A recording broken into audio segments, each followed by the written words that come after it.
Hello friends, I hope आप सभी are पार होंगे।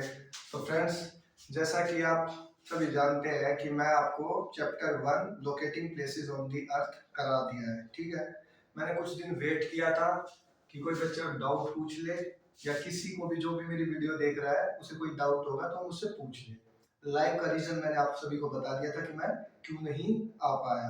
ठीक है, तो अब मैं अपनी क्लास को आगे कंटिन्यू रखता हूँ। ठीक है, तो अब हम पढ़ रहे हैं चैप्टर 2 ओशियन एंड कॉन्टिनेंट्स।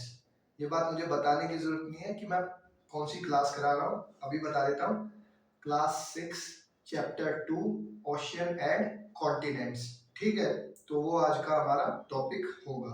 ठीक है, देखो पहले तो मैं चैप्टर का नाम लिख देता हूँ।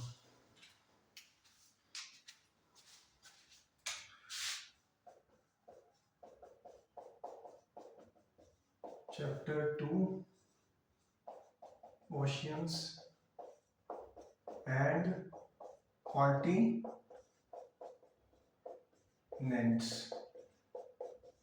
अब देखना भाई, हमारे जो ओशियंस है ना वो 5 है। कितने हैं? 5 है। और जो हमारे कॉन्टिनेंट्स है वो कितने हैं? 7 है। कितने हैं? 7 है। अब मैं बताता हूं कि ओशियंस क्या होते हैं और कॉन्टिनेंट्स क्या होते हैं। देखो, a large water body, last तो बड़ा हो गया, ए वास्ट वाटर बॉडी, यानी कि बहुत बड़े आकार की जो वाटर बॉडी होती है उसे हम क्या कहते हैं? ओशियंस कहते हैं। हिंदी में उसे महासागर बोलते हैं। ठीक है, उसी तरह हमारा क्या है, और इसमें ओशियंस के में सबसे ज्यादा सॉल्टी वाटर होता है, यानी कि खारा पानी होता है। ठीक है, कॉन्टिनेंट्स क्या होते हैं? Large area of land is called continents. ठीक है, large area of land is called continents. ठीक है, कितने होते हैं? 7 होते हैं। ठीक है, दोनों की डिफाइन मैं लिख देता हूं।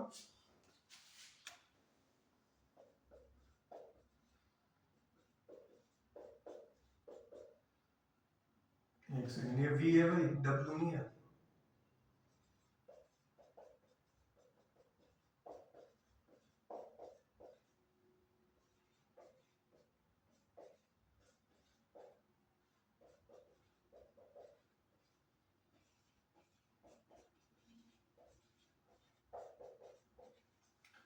देखो क्या डिफाइन लिखे मैंने,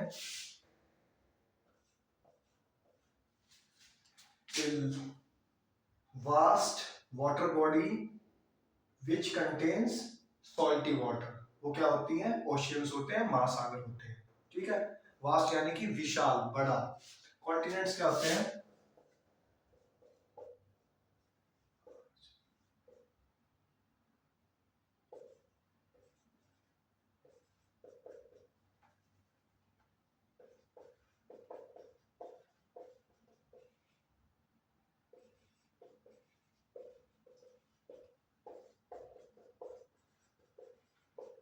लार्ज एरिया ऑफ लैंड, ये क्या होता है? कॉन्टिनेंट्स होते हैं। ठीक है, दोनों नाम मैंने तुम्हें क्लियर कर दिए। हिंदी में महासागर बोलते हैं ओशियंस को, और इंग्लिश में, और कॉन्टिनेंट्स को हिंदी में महाद्वीप बोलते हैं। क्या बोलते हैं? महाद्वीप। ठीक है, अब मैं चैप्टर रीडिंग कराता हूँ टेक्स्ट बुक की।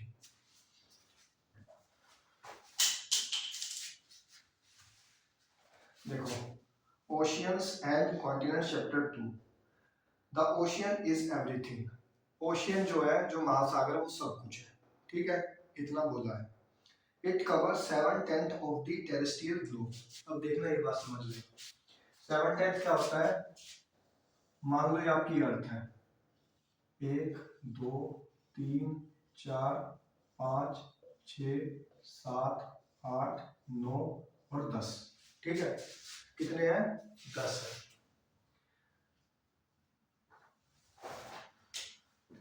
अब जो ओशियन होता है ना, वो आपके पूरी अर्थ में 7 पार्ट होते हैं। जो 10 में से जो 7 पार्ट है, यानी कि 100 में से 70%, वो कौन कंटेन करता है? ओशियन ही कंटेन करते हैं। 1 2 3 4 5 6 और 7, इतना एरिया जो होगा वो किसके अंडर में होता है? ओशियंस के अंडर में आता है हमारी अर्थ का। और जो इतना एरिया बच गया वो क्या होता है? हमारा लैंड एरिया होता है, जिसपे अभी मैं खड़ा हूँ या आप सभी अपने घर में बैठे हुए हैं या फिर आप कहीं भी घूमने के लिए जाते हैं, वो क्या होता है? Land area. ठीक है। It is breath is pure and healthy. इसकी जो हवा है कैसी है? अच्छी है और हेल्दी है, साफ है, बिल्कुल क्लियर है। ठीक है, जो पानी की, जो ओशन की हवा है। It's an immense desert. Immense क्या होता है? इमेंस होता है बहुत विशाल। ये एक विशाल डेजर्ट की तरह बड़ा रेगिस्तान है।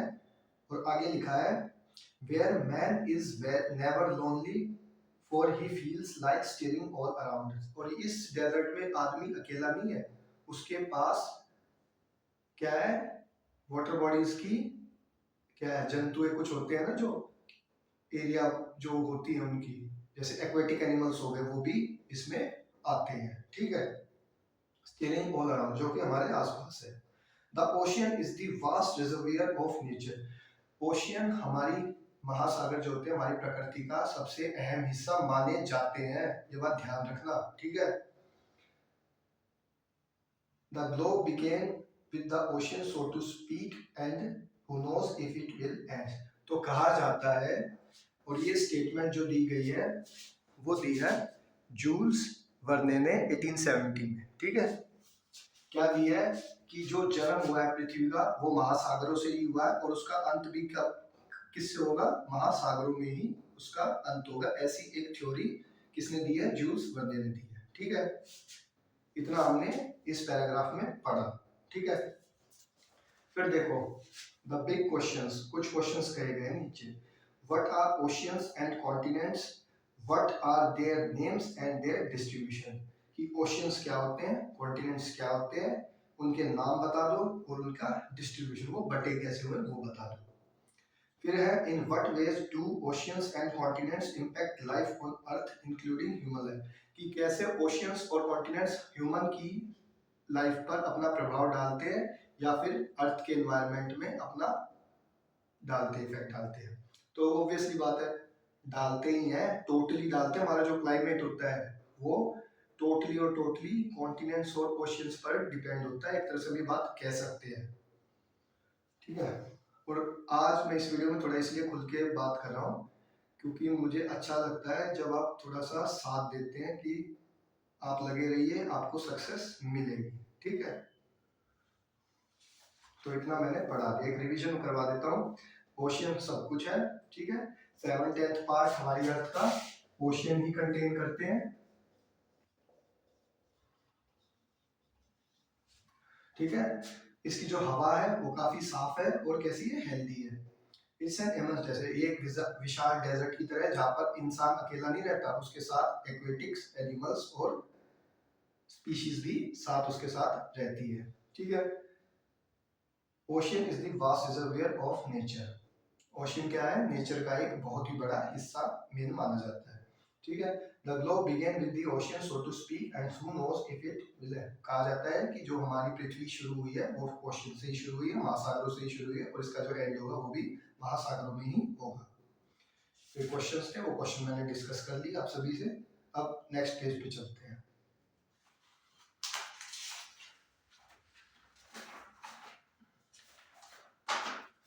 देखो, let us return to our globe and rotate it gently. Globe पर वापस चलते हैं या अर्थ पर वापस चलो, कोई डायग्राम आपके पास अर्थ का है उस पे चलो या ग्लोब पे चलो और जेंटली क्या करो? उसे रोटेट करो। ठीक है, अब और look at the picture of the earth seen from the moon. और क्या करो? मून पे खड़े होकर अर्थ की पिक्चर देखो। हकीकत में ऐसा नहीं हो सकता, तुम्हें क्या करना है? एक ऐसी पिक्चर गूगल से कहीं से लिंक से ऐसे डाउनलोड करके देखनी है जिसमें मून से अर्थ को दिखाया हुआ। किससे दिखाया हुआ? मून पे खड़े होकर अर्थ को दिखाया हुआ। तो तुम्हें मेजरली कुछ हमारी जो अर्थ है वो ऐसी ही दिखाई देने को मिलेगी। ठीक है, कैसी दिखाई देने को मिलेगी? ऐसी दिखाई देने को मिलेगी। ठीक है, अब देखो कुछ क्वेश्चन पूछ लिए। देखो, what is the most wide spread colour you see. तुम्हें जब तुमने ऐसा देखा तो तुम्हें सबसे ज्यादा कलर कौन सा देखने को मिला, ये उसने पूछा है। Blue obviously, but what does it represent. उसने कहा कि हाँ तुम्हें ब्लू ही दिखा होगा सबसे ज्यादा, तो पर ये रिप्रेजेंट किसको कर रहा है, ये दिखा किसको रहा है, ये जो ब्लू कलर है। You must have guess the answer is water, तुम्हारा आंसर वाटर ही होगा। तो ये बात बिल्कुल सच है। ये किसको डिफाइन कर रहा है, वाटर को डिफाइन कर रहा है। This means that most of the earth surface actually covered with water. इसीलिए क्या कहा जाता है कि जो हमारी अर्थ है वो कहा क्या जाता है, जो ऑब्वियसली जो सच है कि हमारी जो अर्थ है वो मोस्टली किससे कवर हो रखी है, वाटर से कवर हो रखी है। और एक बात हमेशा ध्यान रखना, आप कहीं भी किसी भी देश में चले जाए, वाटर को जब भी आप स्टडी करेंगे उसका आइकन या कलर जो होगा वो ब्लू होगा, ठीक है। हमेशा जो ब्लू सिंबल दिखाया जाएगा कुछ भी जब आप स्टडी करेंगे तो ब्लू वाटर को ही रिप्रेजेंट किया जाता है, ठीक है। तो इसीलिए होता है। आई बात समझ में। This means that most of the Earth's surface is actually covered with water. Almost 3/4 of the Earth's surface in water. In fact, मान लो ये पहले था 7/10 था, अब मान लो 4 पार्ट है अर्थ के, तो क्या है, ये पार्ट भी पानी से है, ये पार्ट भी पानी से है, सिर्फ ये जो पार्ट है किससे है, लैंड से है। उसने बोला ना 3/4, यानी 3 जो पार्ट है वो किससे घिरे हुए हैं, वाटर से, ठीक है। That is why when see from outer space the earth appear mostly blue। और जब कभी भी हमारे एस्ट्रोनॉट्स देखते हैं अर्थ की तरफ मून पर खड़े होकर तो उन्हें अर्थ कैसी दिखाई देती है, ब्लू कलर की दिखाई देती है। इसीलिए हम उसे क्या बोल देते हैं, ब्लू प्लेनेट भी बोल देते हैं। Indian early astronaut lovingly called the earth the blue planet. अब देखो इतना मैंने बता दिया, इसलिए हम क्या बोलते हैं, हमारी जो अर्थ है वो ब्लू से है, इसलिए हम उसको ब्लू प्लेनेट बोल देते हैं। अब यहाँ पर साइंस वाले बच्चे थोड़े खड़े हो जाएंगे, ठीक है, या फिर जो जिनका एक्चुअली जिनको थोड़ा पता होगा कि सर वाटर तो कलरलेस होता है, ठीक है, तो उसे ब्लू कैसे मान लिया जाए, ऐसा क्वेश्चन आ रहा होगा।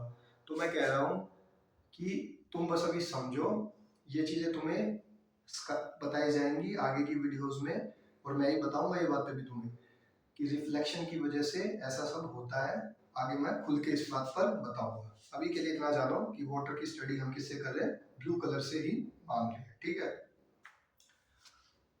The largest water bodies we see on the globe are called ocean। और जो हमें सबसे ज्यादा लार्जेस्ट वाटर बॉडी देखने को मिलती है वो कौन सी होती है, ओशियन में ओशियन होती है। अब वाटर बॉडीज तो तुम्हारी रिवर भी हो गई, लेक भी हो गई, पॉन्ड भी हो गया, और कुछ भी खेतों मतलब की वाटर बॉडी हो गई। लेकिन जो लार्जेस्ट होगी, लार्जेस्ट क्या कौन सी होगी, ओशियंस को कहा जाता है जो लार्जेस्ट वाटर बॉडीज होती है। इससे लार्जेस्ट कुछ नहीं होता वाटर बॉडीज के अंदर, ओशियन, महासागर।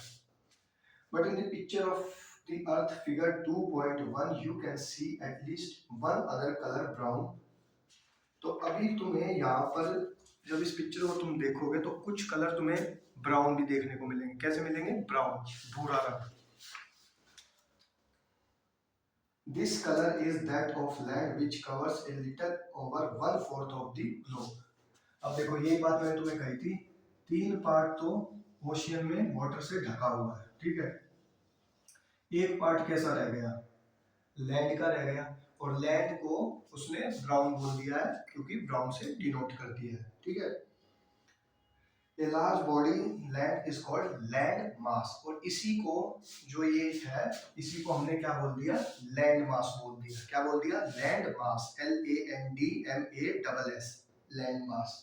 And a large continuous expense of land is called continent. देखो भाई लैंड मास और कॉन्टिनेंट में क्या डिफरेंस होता है, ये बात ध्यान से सुनो।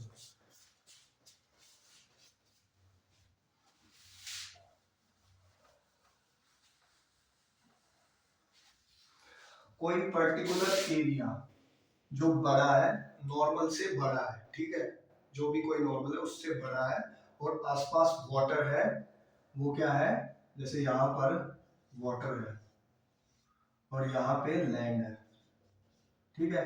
ये वाटर यहाँ भी है, यहाँ भी है, ठीक है, बड़ा है, लैंड है, तो ये क्या हो गया, एक लैंड मास हो गया। क्या हो गया, लैंड मास हो गया। और यही कॉन्टिनेंट में क्या है, जो दायरा इसका काफी ज्यादा बड़ा होगा, इतना बड़ा होगा, और अब जब ये ढकेगा तो वो क्या हो जाएगा, हमारा कॉन्टिनेंट हो जाएगा, महाद्वीप हो जाएगा। आई बात समझ में?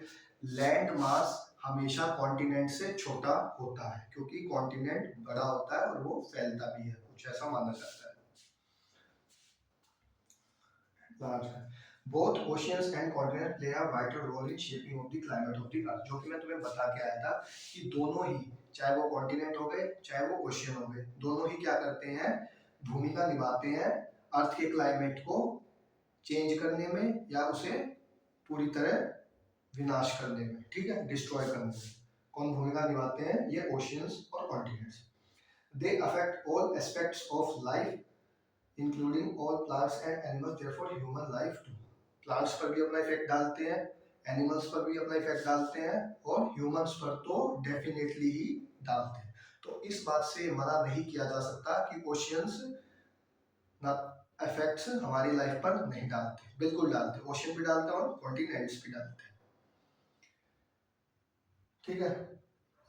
See their impact throughout our history and culture and daily our lives, और इसी तरह ये हमारी हिस्ट्री पर भी अपना इफेक्ट डालते हैं कि कैसे ये चेंज होते हुए आए, आज के कैसे कैसे बने। तुम बाद में कभी पढ़ोगे कि कॉन्टिनेंट आज जैसे दिख रहे वैसे नहीं थे, बहुत अलग हो गए आज के टाइम में तो।